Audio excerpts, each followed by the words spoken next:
Well, how do you like that? This is Karen, and welcome to What in the World with Paul Seaburn at newclevelandradio.net, which is an affiliate of Cleveland 13 News.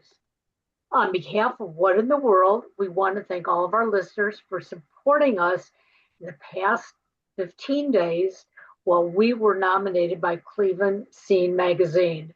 The voting is being tabulated and happening right as we speak, and we're waiting to see if we won.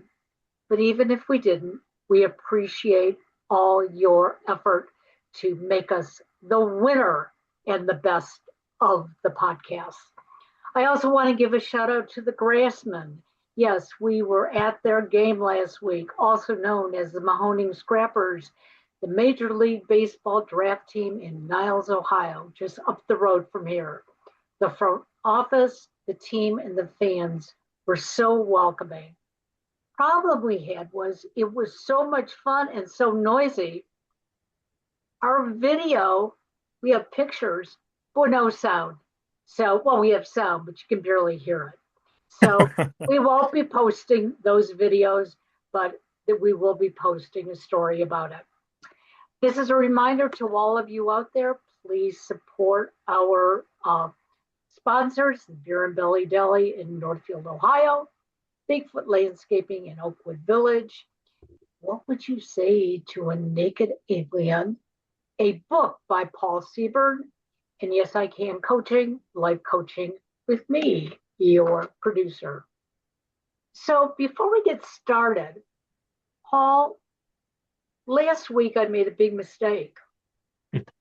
I forgot to hit record. And because I didn't hit record, guess what happened?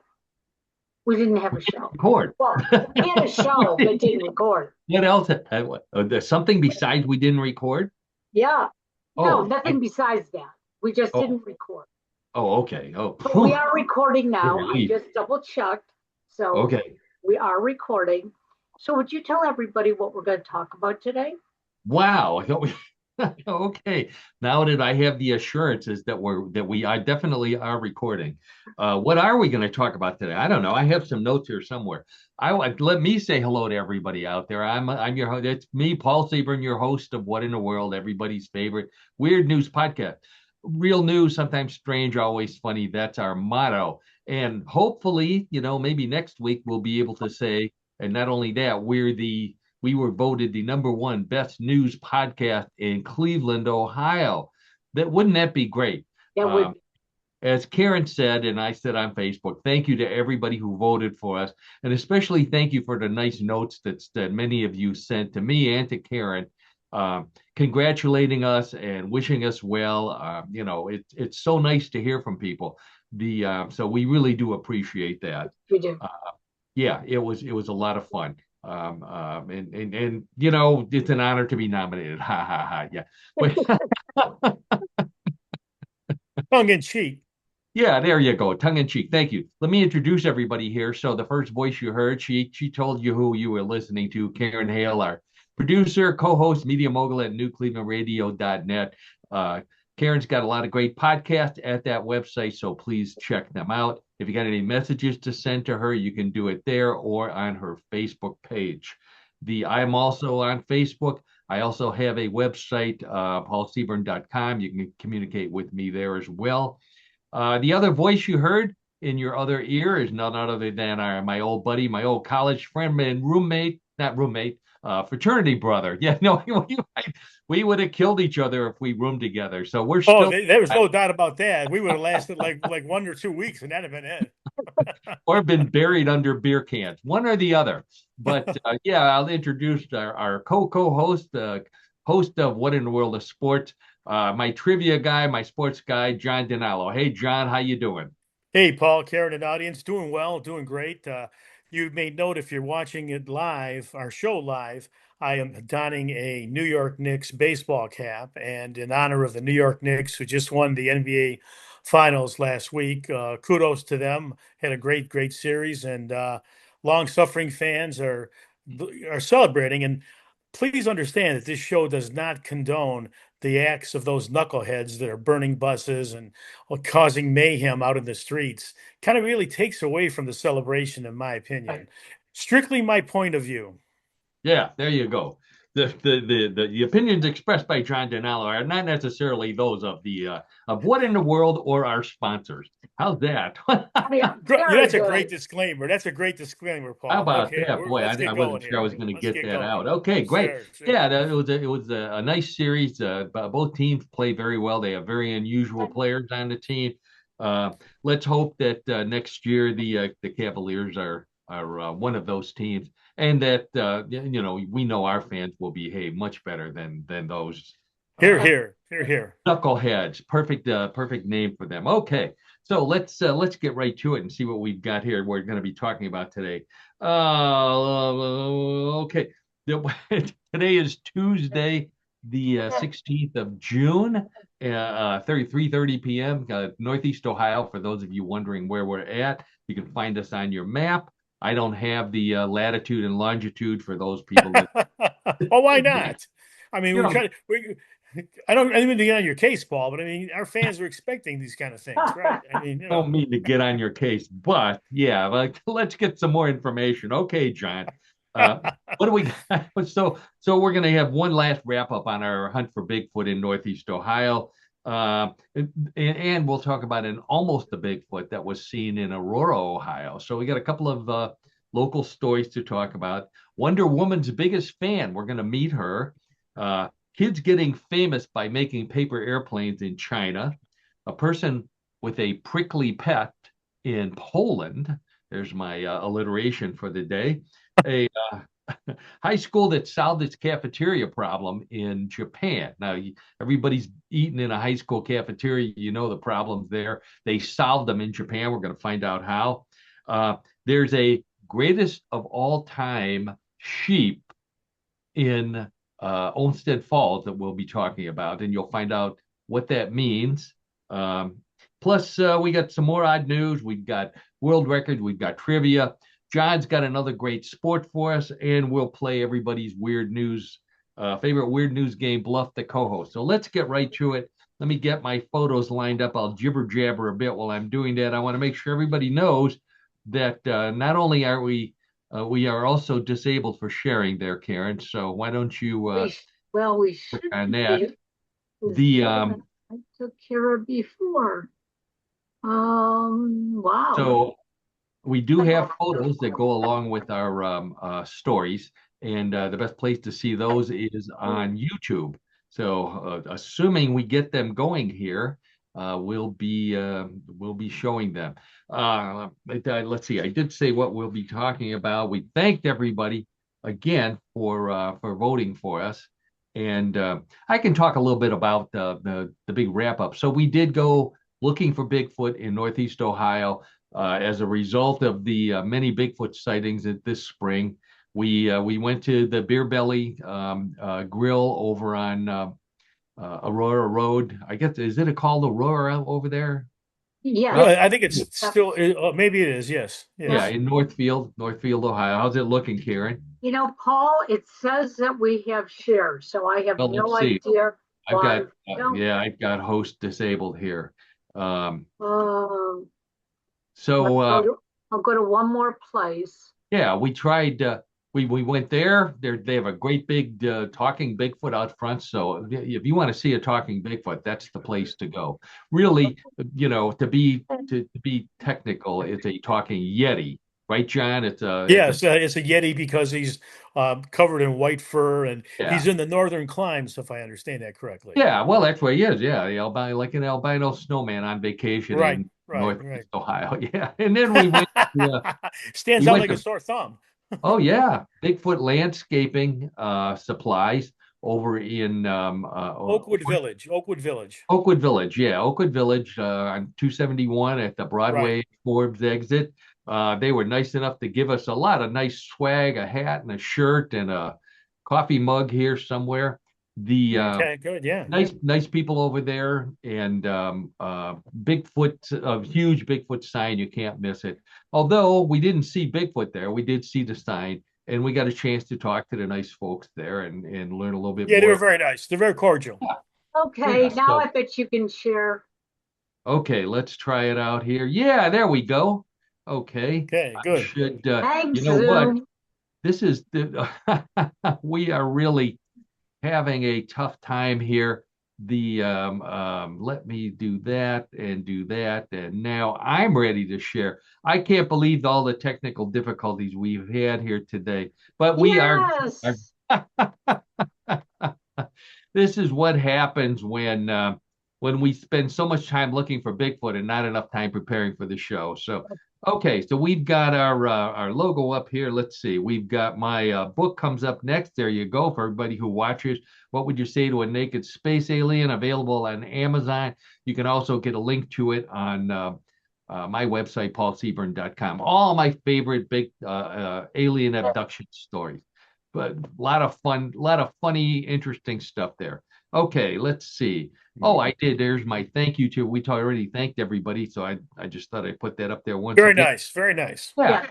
No, so one of the Good. things I wanted to point out is after we've been talking about the Bigfoot hunt for weeks and weeks and weeks now, and obviously our listeners are paying attention, Karen and John and everybody out there, because I got a couple of photos submitted by some of our listeners.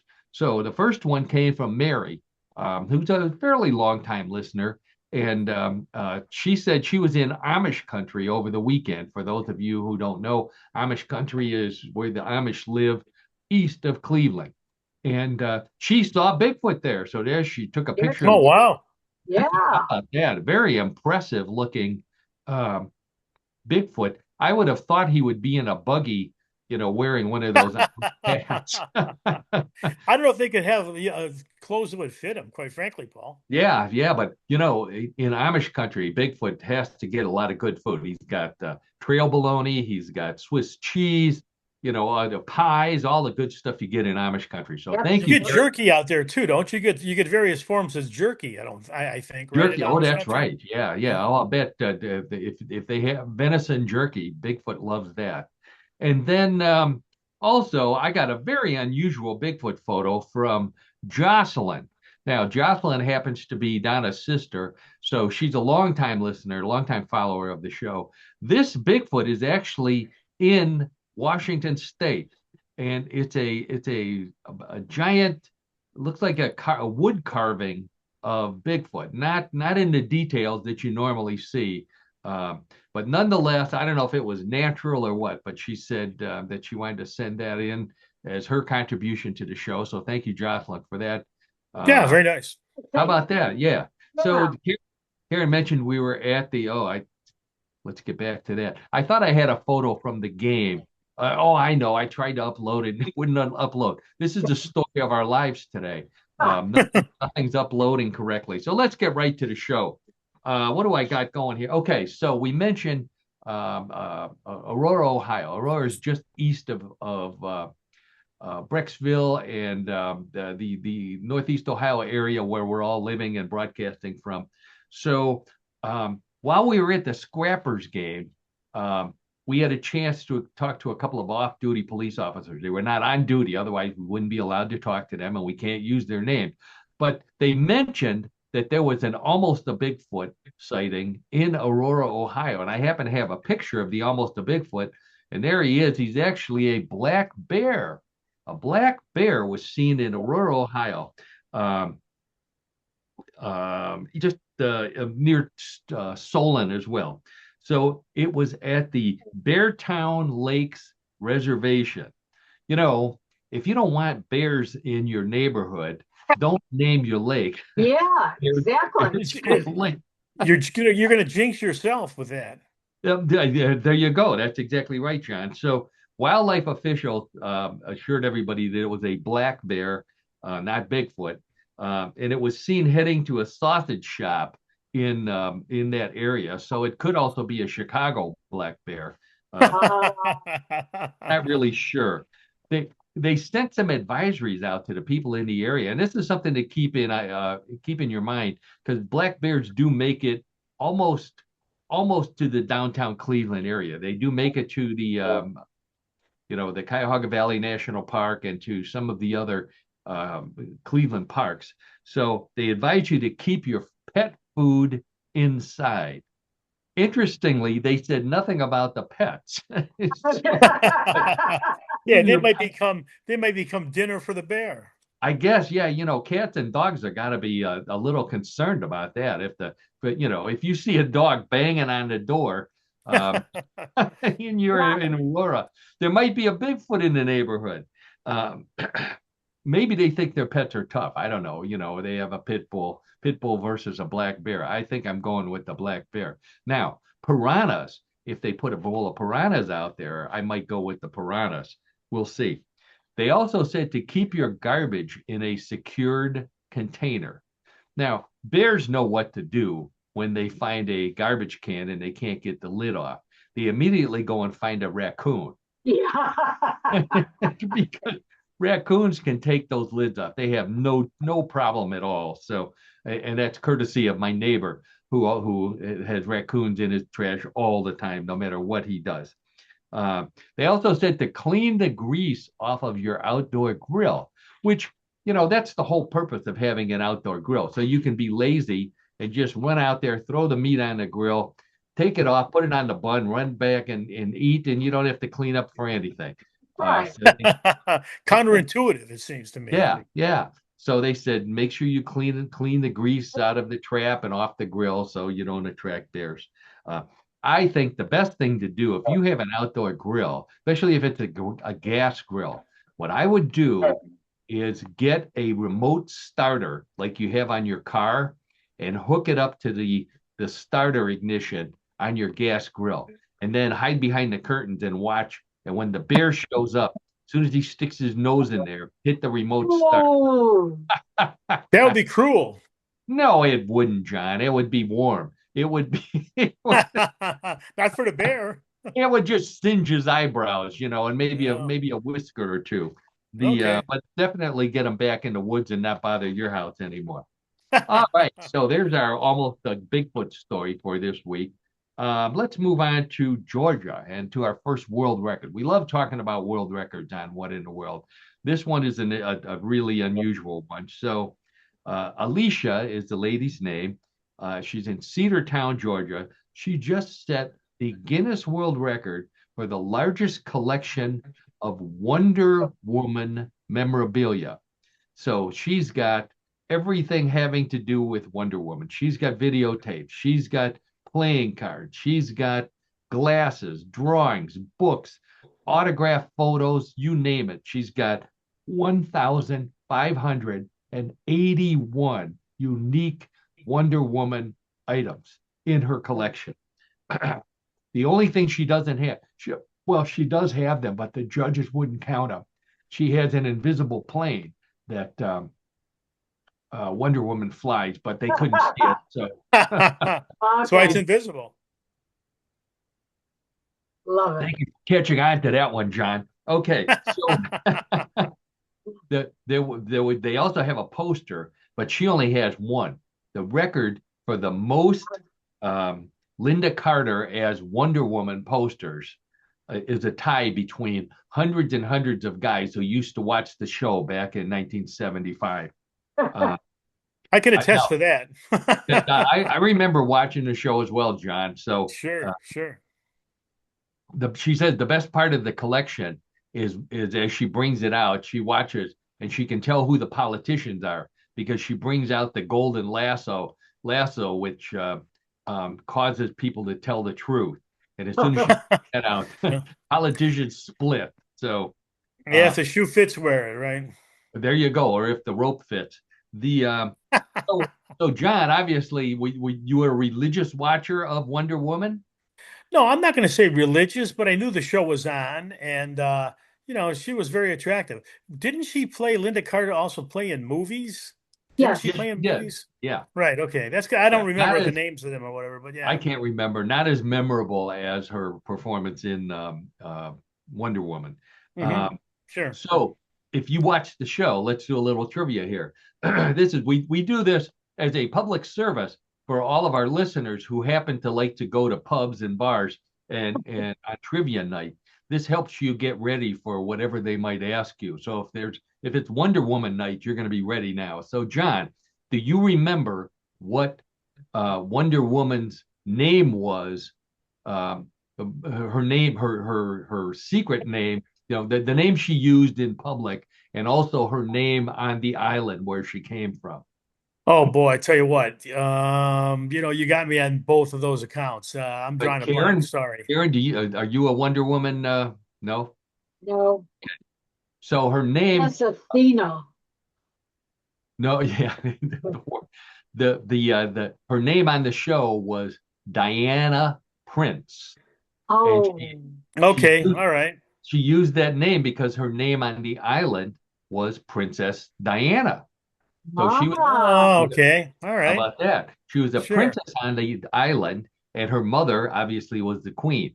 Who played the queen on the show? That's a great trivia question. Let me think on this.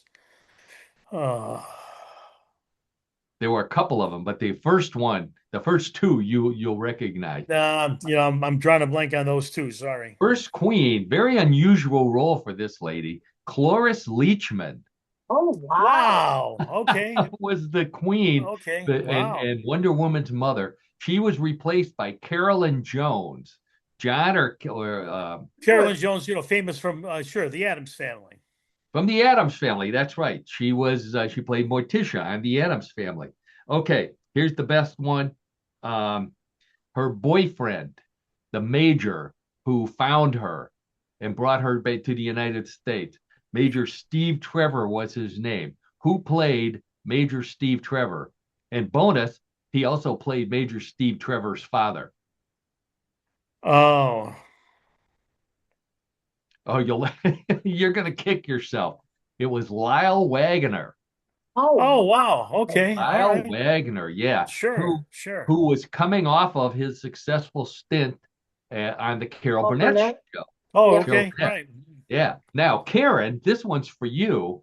What magazine did Lyle Waggoner pose in, and what was unusual about the way he posed?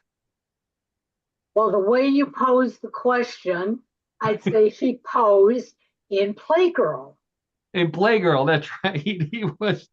He was naked. The reason why they picked him is because A, he was good looking, and B, he had big hands, which were required to keep the photo legal for the publishing industry at the time. Nobody cares about that anymore. I couldn't believe that. I couldn't believe. I completely forgot about both the Playgirl Yeah. and Lyle being the boyfriend. Her power. Where was her power? Do you remember where she got her power Yes. Weren't they? well, the wrist bounced the bullets off, but she had other superpowers, and they came from her golden belt that she used to, Oh, yeah. Okay. Okay. which nowadays it would be a golden elastic band on her stretch pants. So it was only on for 3 seasons. In the third season, they really jumped the shark. This is for aficionados. Most people, once the third season started, they gave up because it got so weird.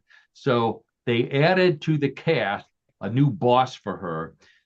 Brett Cassidy was his name, and he was a genetically enhanced man who was indestructible. So it's kind of like, taking away from her powers. But the best part, the real jumping the shark, he had a sidekick, John, who was a genetically enhanced chimpanzee, who also, I guess, had superpowers. And at that point, everybody gave up on the show, including, I think, Linda Carter. So Well, yeah. they were replaced by someone else, another show with another different kind of Wonder Woman on it, the Huh. Dukes of Hazzard. So, Oh, Oh, okay. no. They're very popular show, Dukes of Hazzard. all right, enough on Wonder Woman here. Another world record. So this one comes from China. These kids, these are such bright kids. They set high school students. They set a Guinness World Record for the largest remote controlled paper airplane. Oh, They wow. Yeah, airplane out of really stiff paper, a giant airplane. This airplane is wingspan of almost 20 feet, 19.8 feet, 16 and a half feet long. They flew it for 15 minutes without it landing. So it's a glider. Once they got it up in the air, they had remote control and flaps and all kind of junk to make it continue to stay aloft to get the world record for the largest paper airplane flying. Took them 6 months to do it. The half of those 6 months, however, they had to spend convincing their parents that no one would get their eye put out by the airplane.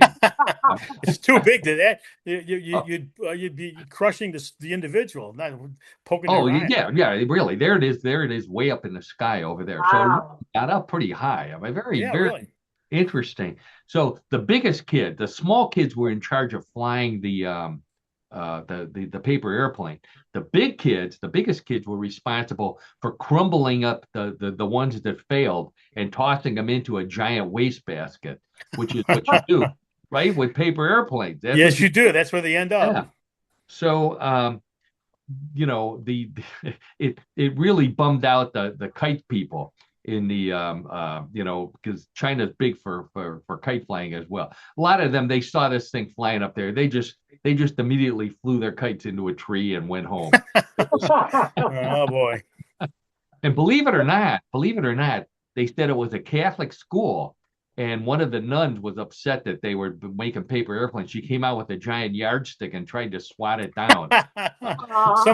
Some things never change. Some things never change, John. So a little bit of trivia. I was going to do a joke saying that paper airplanes were invented by a paper salesman in order to boost sales when the copier was still full. It turns out that's almost true. The first paper airplanes were paper gliders made in ancient China and Japan around 500 BC, shortly after the invention of paper.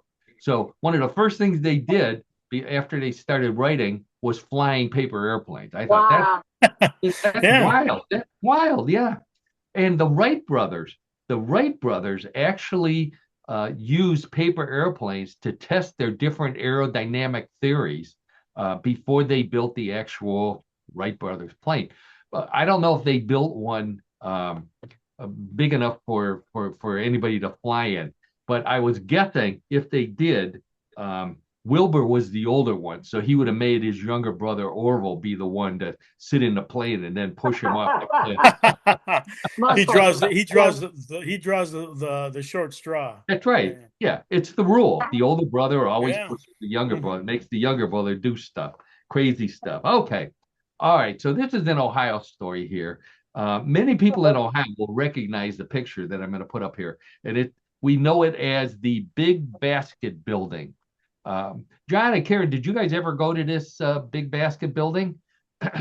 Yes, I went there, and I have a little aside for you. It turns out my wife actually did sell the product from that company. Oh, but hang on to that, and because I'm going to talk about that in a second. So Okay. this is the headquarters of the Loganberger Company, which was a major manufacturer of handcrafted maple wood basket. This is in Newark, Ohio, not that far from here. It was a basket-shaped building, 7 stories high. It's currently on sale for $8.5 million if you're interested in buying it.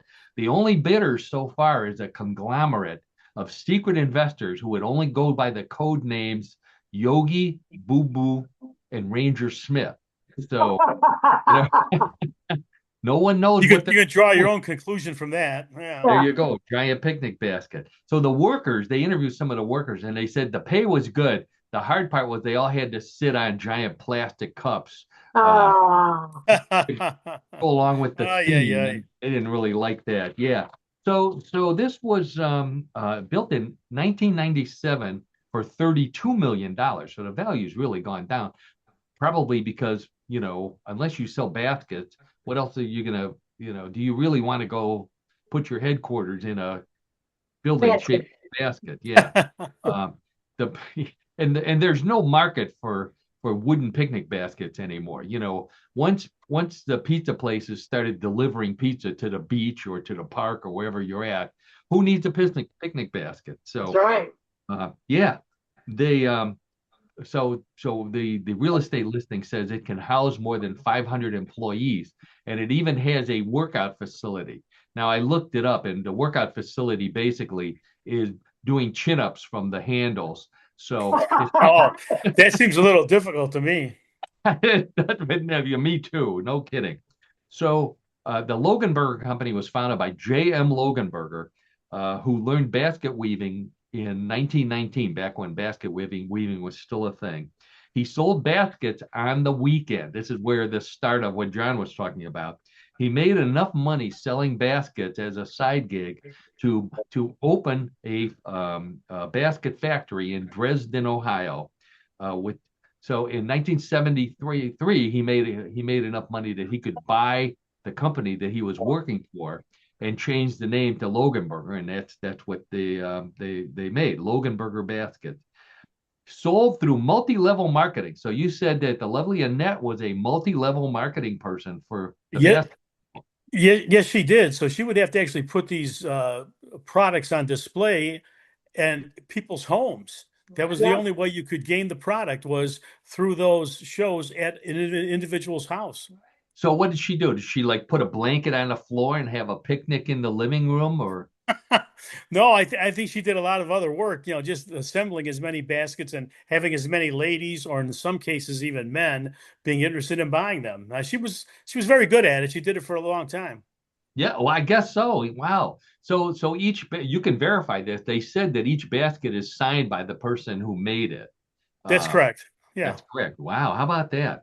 Different sizes. At the peak, the company employed more than 8,200 people, and that's not counting people like John's lovely wife, who were the direct salespeople. So, Hmm. who knew that the basket business was that big, and now it's pretty much nothing. Um, it's a good idea.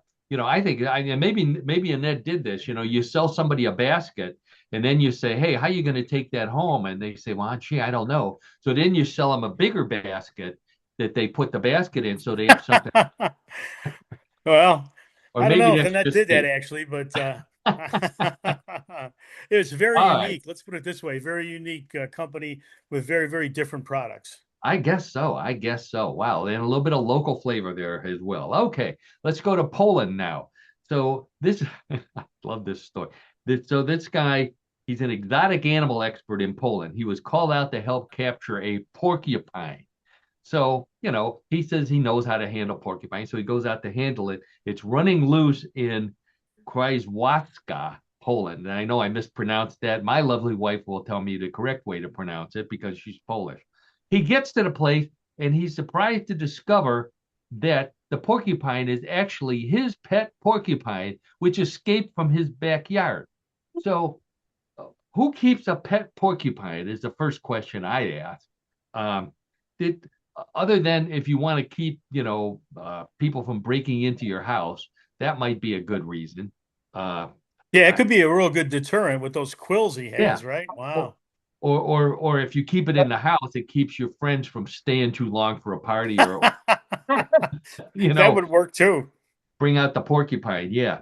So he lured the porcupine into his a cage using the favorite foods of porcupine, which is basically shish kebab, corn dogs on a stick, and a martini with olives on a toothpick, because looks like all these things.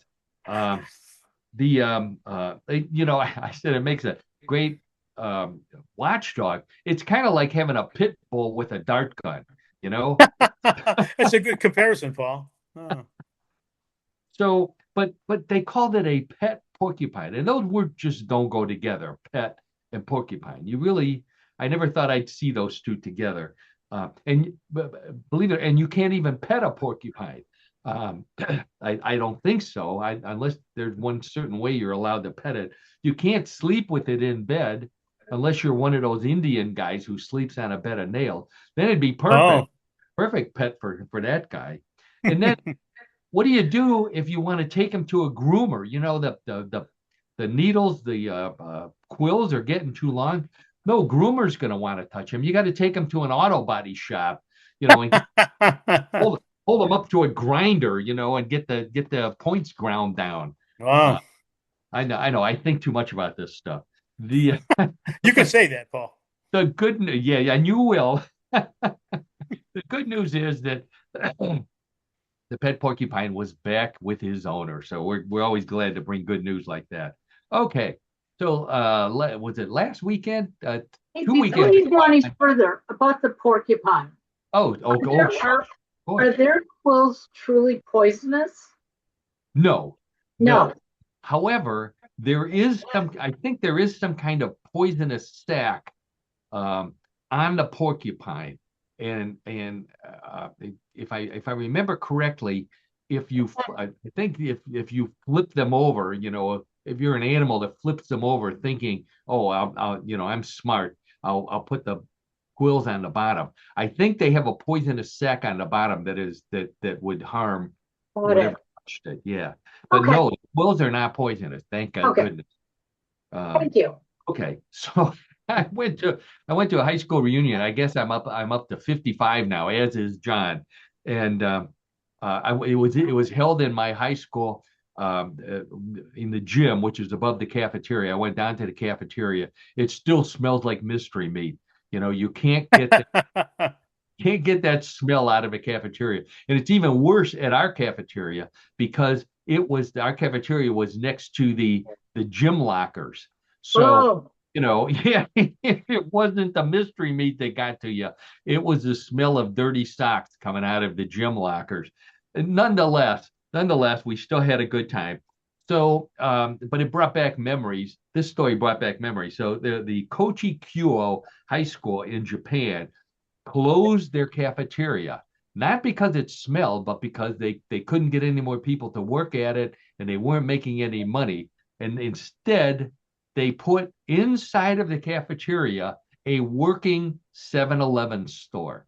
And here's a picture of the students all dressed up really nice. They always wear white shirts and pants and uniforms in Japan. So here's all these kids buying their lunch in a 7-Eleven in Japan.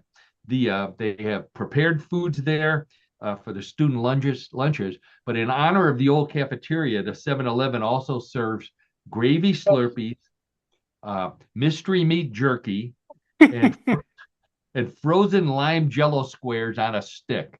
So okay. all the That's good quite an stuff array that of you food can there. get. Oh yeah, boy, I love those lime Jello squares. Those were great. Um, they the school does not have a traditional lettering system. They've replaced it, so kids you either pass the course or you work at 7-Eleven. That's kind of um, Oh, the way okay. you go. Yeah. So the they also the store hires students and they love athletes because they use the athletes to run down shoplifters. So Oh, get a workout and earn your money. Kids who forget their chopsticks. So if the kids come to buy their lunch and they forget their chopstick, this is for you, John. They buy a couple of Slim Jims and they have edible chopsticks. Think about okay. Well, that's a dual purpose for the Slim Jim, right? Sure. certainly is. Yeah, I might buy more Slim Jims now. Uh, you know, I can't use chopsticks. I don't know if, and I occasionally eat a Slim Jim. So I think if I had chopsticks that were also Slim Jims, I wouldn't use the chopsticks. I'd eat them. That'd be the end of it. Uh, so they said it was cheaper than hiring real cafeteria ladies in hairnet. Those cafeteria ladies, they've been demanding more pay, especially combat pay because of all the food fights. And when we went to school, we never had food fights. That didn't happen until, of course, Animal House came out, and then it became a big thing. I don't know, John, you didn't have any food fights at your high school cafeteria? No, in fact, we had moderators, right, that would keep Oh yeah, close watch on everyone. No, that would not happen. Although yeah. one of my classmates, whose name will remain nameless, walked out of the cafeteria after he had eaten his lunch. He decided to return and ended up throwing a cut grapefruit on the table of a bunch of guys that he didn't like that much, and then he ended up running out of the cafeteria. Wow. Oh, okay. Troublemakers. But we won't say who it was, John. No, his name will be anonymous at this point. All right, so let's stick with food for a second here. And this story also comes from Japan. Uh, Burger King of Japan is holding a challenge. John, you might be interested in this. It's the 1 pounder challenge. So Oh Burger King, man. Oh, jeez. Burger Even for me, King, Paul, I don't think I I'll could tell do you, that. this thing is called the Smokehouse the 1 pounder. So it loses something in translation, I guess, but it's called Smokehouse the 1 pounder. And it is 4 all beef patties, cheese, bacon, and smoked bacon sauce on 2 giant Whopper buns. Weighs It, a little it cooked. looks sick. Yeah, it, it weighs. I mean, you'd have to cut it in quarters or eighths or whatever. It's too I big. would think so. Yeah, it's a Wow. pretty big. I don't think you could put that whole thing in your mouth at once. However, No. people are doing it because they have a one price. You can eat as many as you can for that price in 1 hour. And the top three in 45 minutes. The top three competitors at every Burger King around the country will compete for the championship in December. The rest of the people who competed, who didn't win, will compete in the run for the bathroom competition. Um, Yeah, that seems that would happen. Wow. yeah. So they call it the 1 pounder. They weighed it. It actually weighs 1.2 pounds when you add the condiments and the cheese and the bun, I guess. So it's a Hmm. massive amount of meat. Oh yeah. I I was thinking since we were talking about chopstick, I would pay to see somebody eat one with chopstick. Yeah, sure. That would be quite a There's feat. there's a Yeah. challenge right there. Yeah. So a single one of these 1 pound burgers has 1,615 calories. Put that in perspective. That many calories in the United States would feed a family of 4 supermodels for a week. Yeah, that seems right. There you go. Burger King charges $31 for the 45 minute, or no, $31 for the Whopper. They said you have to eat 2 of them to get your money's worth. You have to eat 2 of them, and then if you eat any more than that, you're eating on Burger King's dollar. Oh, Yeah, Oh how about my. that? So if you do enter and pay your entry fee, you get a 1 pounder challenge 2026 T-shirt, souvenir T-shirt, which Got to have your I would. swag. I'll Oh tell yeah. you what, John, I would recommend to everybody order yours 2 sizes bigger than you normally wear because once you finish eating a couple of these, you're gonna yeah. need it. Need Yeah, the you'll have extra to room. Yeah. get new clothes. All Oh right. yeah. So two more local stories here. So the big Idaho. Oh, I think I have the T-shirt. Oh, there's a guy wearing the T-shirt and eating one of them. Yeah, you're right, Karen. Look at that. I don't think anybody could put their. I'm Yeah. surprised they put their hands around it. So the big Idaho potato truck, which we have talked about on the show before, it's a giant potato mounted on a flatbed truck to promote Idaho potatoes in the state of Idaho. It stopped in Middleburg Heights, Ohio, this past week, which is just west of here, near closer to where John lives. So it stopped at a burger place in Middleburg, Ohio. It was supposed to go through Parma, which is another suburb of Cleveland, but the driver had heard about Parma and he was afraid that by the time he got to the other end, his potato would have been replaced by a giant potato pierogi, and he didn't want to have to explain to his boss. It's a smart man. No kidding, yeah. So this giant potato right here that they brought to Middleburg Heights would produce more than 20,000 servings of mashed potatoes. 20,000 servings. To put Oh my that in gosh. perspective, yeah, that is how many they serve in at one lunch at Golden Corral. So that's a lot of potato Oh. there. Uh, the big Idaho potato truck goes around the country. Normally, it goes by itself. Every once in a while, it meets up with the Oscar Mayer Wienermobile to promote picnics. So, Yep. a little picnic caravan. Yeah, hot dog and a giant potato. Um, the uh, so they drove through Middleburg Heights. They said, there's a lot of potholes in Middleburg Heights. They were afraid that the potato would be mashed by the time they got to the other end. But they said it made it okay. That giant potato would make, if it was real, it would make over 1 million French fries. 1 million French fries. Um, Whoa. I was explaining this at a get together to a soccer mom, and she says she just shrugs her shoulders. She says, "Big deal. I have that many in the back of my minivan. Uh, Oh, after yeah, taking the yeah. kids to McDonald's, so no big deal." Hmm. All right, one last Cleveland story. The A farmer in Olmsted Falls, Ohio, which is a little farther west of Middleburg Heights, but I'm pretty much on the same road, on Bagley Road. If you keep on going on Bagley, you end up in Olmsted Falls. There's a farmer there, and he's raising sheep. Now he's raising money. He's raising money to afford a DNA test. Why does he need a DNA test? Because one of his sheep got pregnant and had a baby that looks like it's half sheep and half goat. I forgot to mention this. The new UFO files came out, and one of the UFO stories from 2022 came from an Air Force base where four soldiers claimed they saw a UFO shaped like a potato. So this is my artist. This thing flew Okay. minutes. They're at an army base. No one got a photograph. No one even went to the radar operator and said, "See if you can pick this up." Wow. So no picture. Yeah. So I came up with my own picture. There's my flying potato UFO right there. So back to Olmsted Falls and our goat. So here's the half goat, half sheep, which they call a Jeep, a Geeep. Uh, it was yeah, who knew? Yeah, it was, Aw. so the mama sheep, the ewe, they said has not been near any goats. So this is like a miracle birth here. So now they're trying to figure out what goat was smart enough to be able to sneak in and do his thing with the ewe. Um, he'd also like to know how all of his goats learned how to lift up one of their front legs and point to all the other goats as he was asking, which one of you did this? Um, so I didn't know this. You learn a lot on What in the World. Sheep have 54 chromosomes, goats have 60.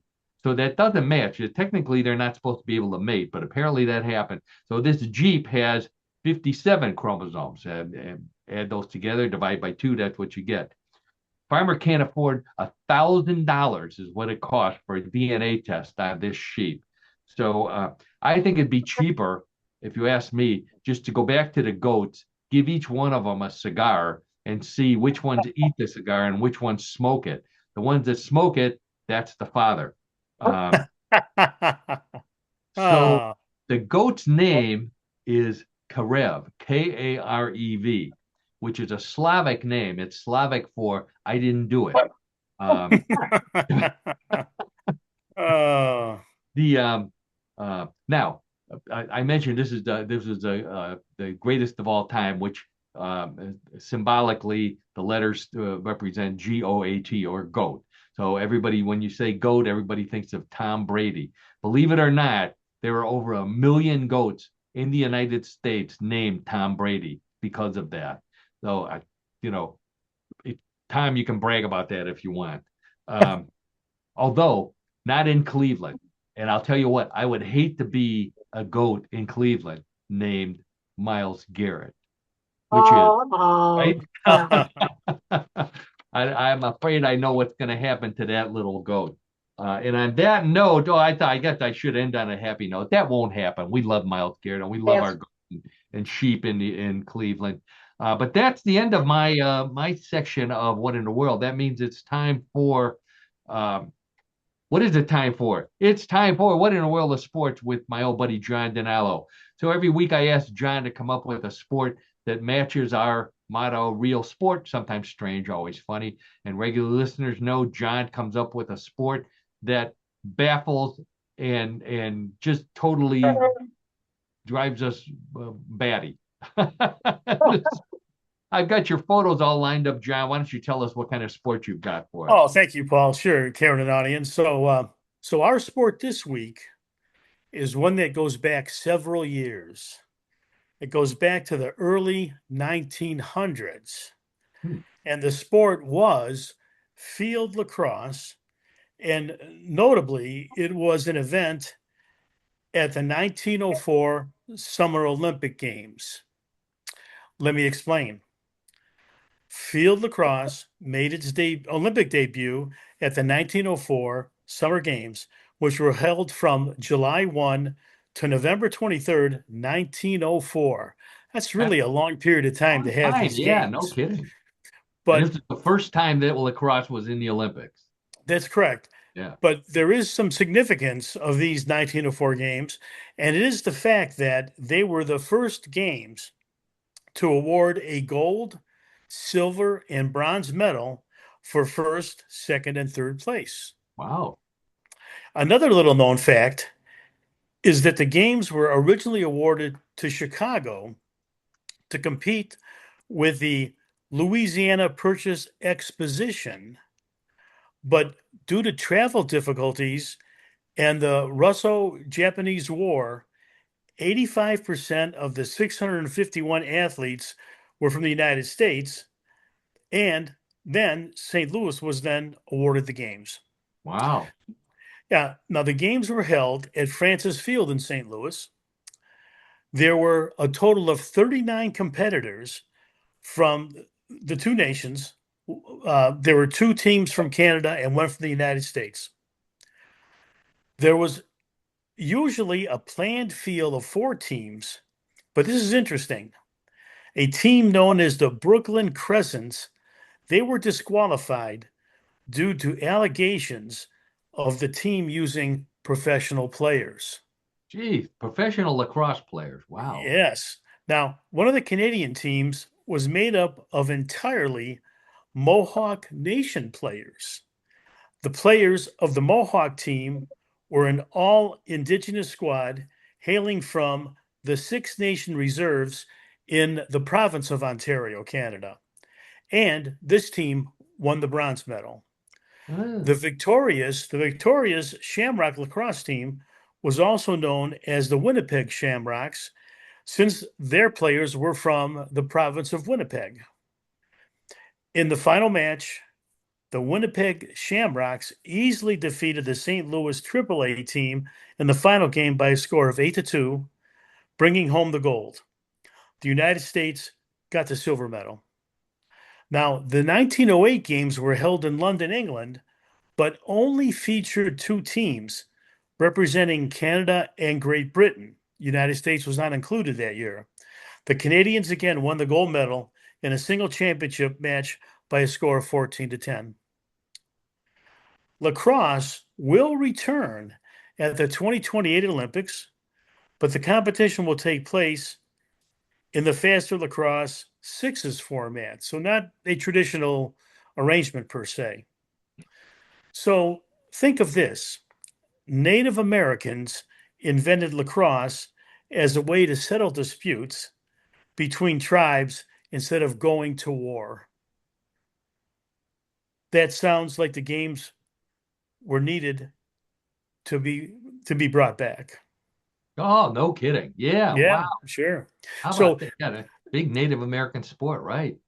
well, and it's interesting that I mean it's a pretty challenging sport, Yeah. but there was not a lot of traction for other countries to have a team that would participate, and that's why it kind of fizzled out. So, but Yeah. I find it very interesting again about the fact of the first, second, and third places were the awarding of the gold, silver, and bronze medals. I thought that was very interesting.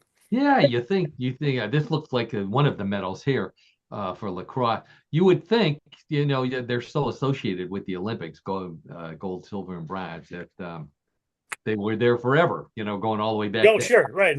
Back to Yeah, the 1800s or 17, or back to yeah. BC, quite frankly, right?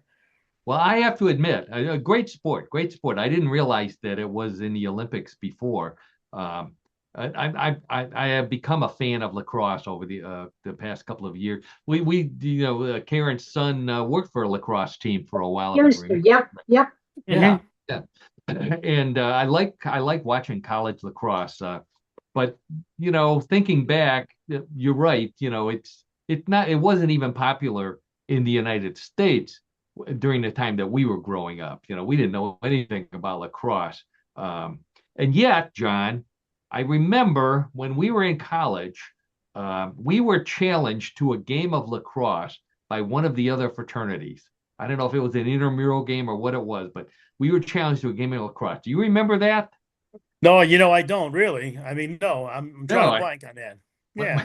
well, it was we drew a blank. We drew a blank when they challenged us because none of us knew what lacrosse was. So of course Uh-huh. they put John and myself in charge of find out what it is and get the equipment and we'll play them. We'll play anybody.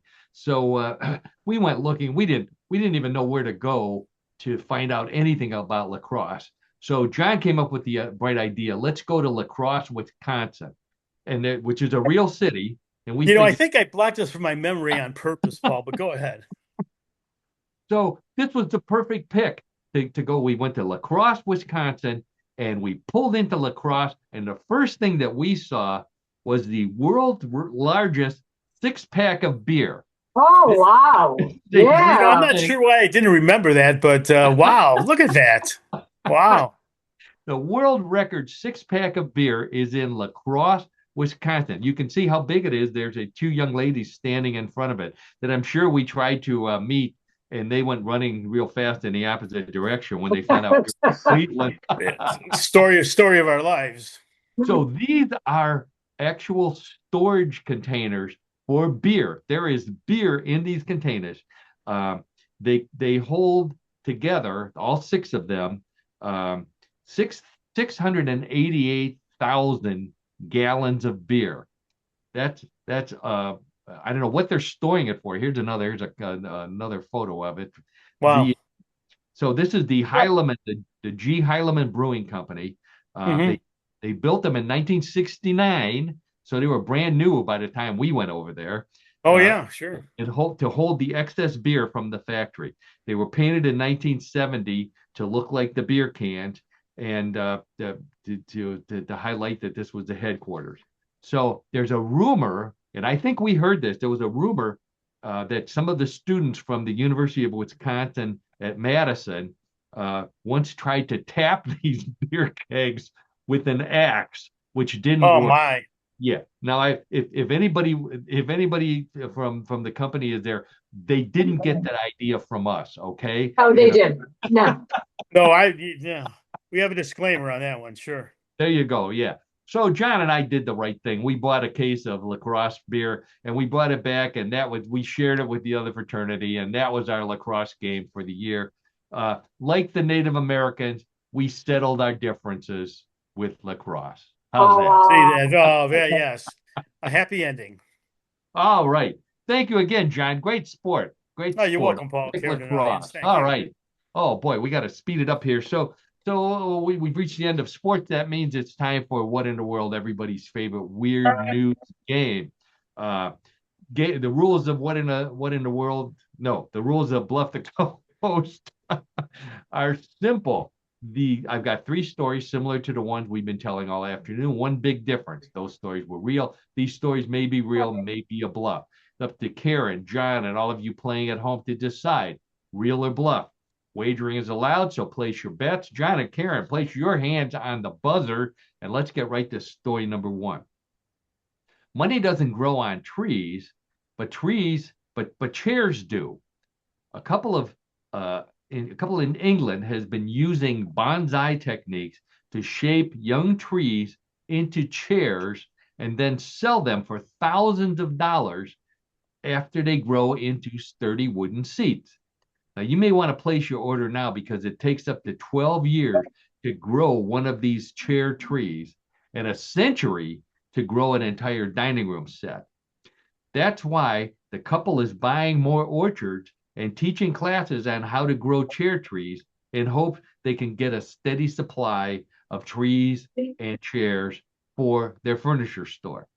They recommend using oak, cherry, or maple because no one wants to sit on a fir tree chair with needles. Okay, so a couple in England who uses bonsai techniques to take young trees, twist them into chairs, and when they grow up, sell the wooden chairs. Real or bluff? Karen, we'll start with you. This sounds so bizarre. I'm going to say it's a bluff. Okay, it's so bizarre, it's a bluff. Yep. That's Karen's logic. John, what's yours? Yeah, I agree with Karen. I mean, this sounds like way too complicated. 12 years?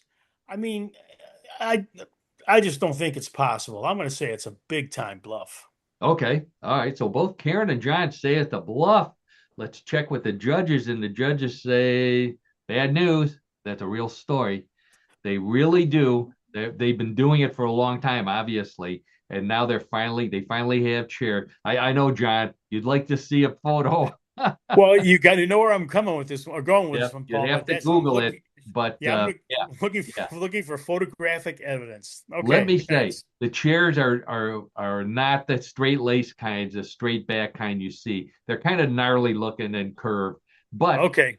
selling for thousands of dollars. They said they're very Well, it's a popular. unique product, obviously. Can't keep Yeah. them in the store. Yeah. So, Sure, sure. all right. Okay.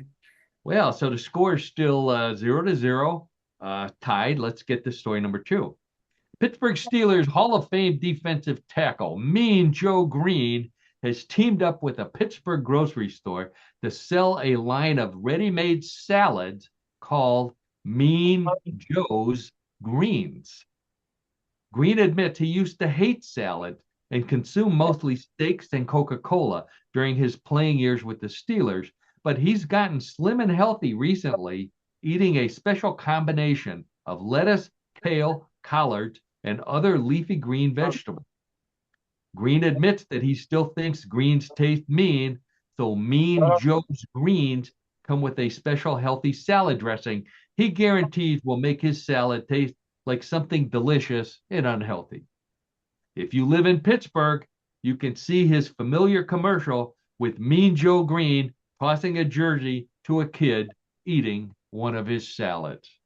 Okay, Mean Joe Green, the former Steeler, now sells Mean Joe's Greens at a grocery store in Pittsburgh. Real or bluff? John, we'll start with you. Well, I'll tell you what, I think this is real. I mean, I could see that. I mean, he's a really popular figure in Pittsburgh Steeler history. And yeah, I'm going to say it's real. Okay, John says it's real. Karen, what do you think? Um, oh no. Oh no. Um, just for the fun of it, I'm going to say it's a bluff. Oh, wow. Okay. So Karen, just for the fun of it, Karen says it's a bluff. John says it's a real story. Let's check with the judges. And what Mean Joe Green says is that he still hates salads and he still eats steaks. There's no such thing as Mean Joe's Greens. That is a bluff. Well, I think maybe if someone hears this I'll that would do it. be interested in establishing a business, that's Yeah. kind of a catchy phrase. I don't I know. love you. Yeah. I Stay thought so tuned. too. Yeah. Stay tuned. Mean Maybe Joe's somebody does Green. that. Right. Okay. All right. All right, so Karen takes a lucky guess and is now in the lead, 1-0. But everybody knows points are double in round number three, so John could come roaring back. Let's see if he does. Story number three. You've probably seen a hypnotist hypnotize a person and make them think and act like they're a chicken. But audiences in India are flocking, no pun intended, to comedy clubs to see a hypnotist hypnotize a chicken and make the chicken act like a human.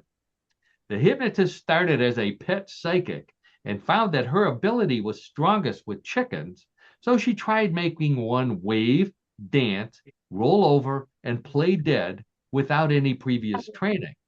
It doesn't work with all chickens, but she has three that she regularly brings to hypnosis shows that have sellout crowds who can't get enough of her hypnotizing the chickens to act like people, standing in line at a supermarket, or cheering at a sporting event. She's hoping to make enough money to travel to the United States and appear on America's Got Talent with her chicken that struts around exactly like Simon Cowell. Okay, lady, lady in India who hypnotizes chickens to make them act like humans. Real or bluff? Karen, back to you. You know, when my husband was alive, we used to watch Penn and Teller all Oh, the time. And I swore somebody had chickens on there that acted human.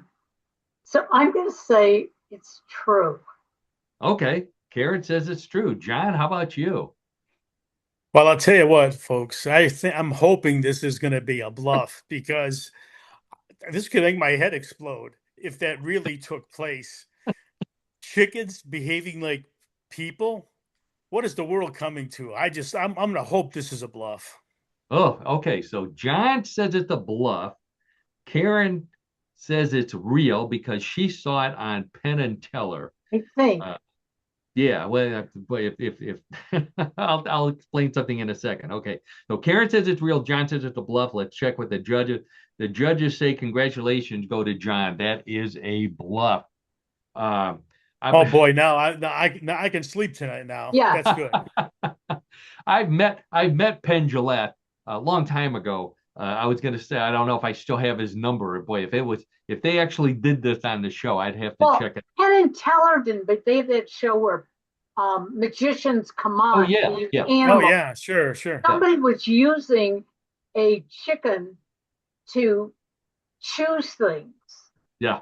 So yeah, that's it's a great show, great, and I'll tell you what inspired this. I was going through the internet and I found a ventriloquist who had a monkey, and her act was the monkey hypnotizing her. Oh my gosh! Kept on talking while she laid her head down and acted like she was hypnotized. Hilarious, absolutely hilarious. And I thought, I don't want to do that. Let's see how I can twist it around. So, anyways, congratulations go to John. Congratulations go to anybody out there who got. Okay, all right. Well, if one of these days we'll send a quarter out to you. Karen's always a worthy opponent. Yeah, you have to practice this week. So Karen has to do the flashcard. John, send your flashcards. I'm so happy that we do not have to do flashcards this week. I'm ecstatic right now. So I'm in a great mood. I'm in a great mood right now. Good. I'm glad to hear that. And I hope everybody's in a great mood after another hour of What in the World, because that's our goal, to put everybody in a great mood. I want to thank Karen, our producer, co-host, media mogul at newclevelandradio.net. Thank you for everything you do for us and for all the podcasts.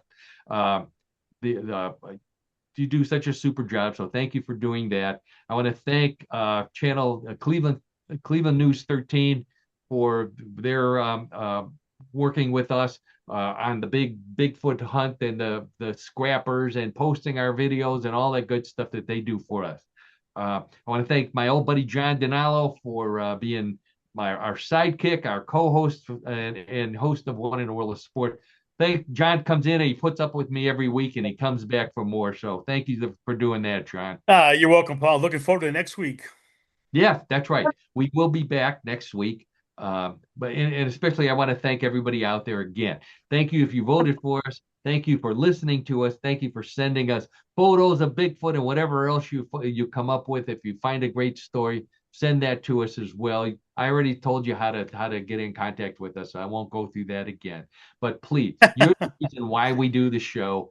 We hope you have as much fun listening as we do putting the show on every week on Tuesdays at 3:30, or whenever you watch it on YouTube or listen to it on your favorite platform. So thanks again. And on that note, Karen, are we wrapping it up?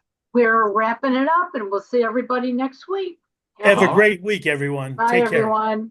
Bye-bye. Bye.